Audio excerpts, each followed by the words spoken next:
নামাজ পড়তে যায় তাও জিন্সের প্যান্ট পরে। আর প্যান্ট গুলো কোথায় পরে বলবো?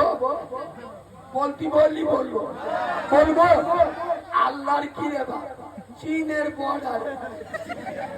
কোথায় কোথায়? চীনের বর্ডারে। এবার ইমাম সাহেব শুক্রবার আল্লাহু আকবার বলে যায় না যায় না। ইমাম সাহেব রুকু গেলি, এ মক্কা দিয়ে রুকু যেতে হবে না? হবে হবে। এ মাল প্যান পরে আছে কোথায়? চীনের বর্ডার। যে ইমাম সাহেব আল্লাহু আকবার বলে রুকুই গেছে, এ মাল যেই রুকুই গেছে প্যান শ্রীলঙ্কার বর্ডারে নেবে।